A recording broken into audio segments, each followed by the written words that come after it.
21 দিনের মাথায় নতুন স্পন্সর জোগাড় করে ফেলল ভারতীয় ক্রিকেট বোর্ড।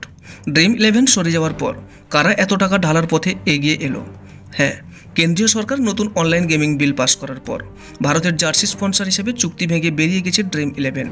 ফলে রীতিমতো কোনো জার্সি স্পন্সর ছাড়াই এশিয়া কাপে খেলতে হচ্ছে ভারতকে। তবে এবার খুশির খবর ভারতীয় ক্রিকেটে। প্রতিযোগিতা চলাকালীনই নতুন স্পন্সর পেয়ে গেল ভারতীয় ক্রিকেট বোর্ড, এবং কত টাকার চুক্তি তাদের মধ্যে হলো সেটাও খুব গুরুত্বপূর্ণ বিষয়।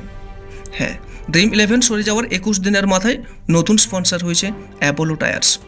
2027 সাল পর্যন্ত তাদের সঙ্গে চুক্তি হয়েছে বোর্ডের, কিন্তু কত টাকার বিনিময়ে এই চুক্তি সম্পন্ন হলো? হ্যাঁ, আগের স্পন্সর ড্রিম 11 প্রতি ম্যাচের জন্য ভারতীয় ক্রিকেট বোর্ডকে 4 কোটি টাকা করে দিত, অর্থাৎ মোট 358 কোটি টাকার চুক্তি হয়েছিল তাদের মধ্যে।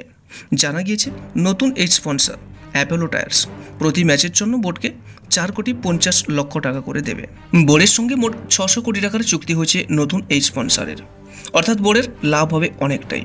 2027 সাল পর্যন্ত এই চুক্তি হলেও কবে থেকে এই চুক্তি শুরু হবে তা অবশ্য এখনও জানা যায়নি।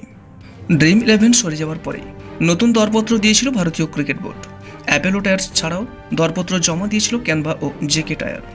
দুই সংস্থাকে হারিয়ে বাজিমাত করেছে অ্যাপোলো টায়ার্স, অর্থাৎ সাহারা, ওপো, বাইজুস। ড্রিম 11-এর পর এবার ভারতের স্পন্সর হলো এক টায়ার প্রস্তুতকারক সংস্থা। ভারতের এই নতুন স্পন্সরে আপনি কতটা খুশি অবশ্যই একটা কমেন্ট করবেন, আর ভিডিওটি ভালো লাগলে একটা লাইক করবেন এবং আপনার কাছের মানুষদের কাছেও শেয়ার করবেন। এবং নিয়মিত এরকম আপডেট পেতে আমাদের এই চ্যানেলটিকে অবশ্যই সাবস্ক্রাইব করে রাখুন। সর্বদা সুস্থ থাকবেন এবং ভালো থাকবেন। নমস্কার।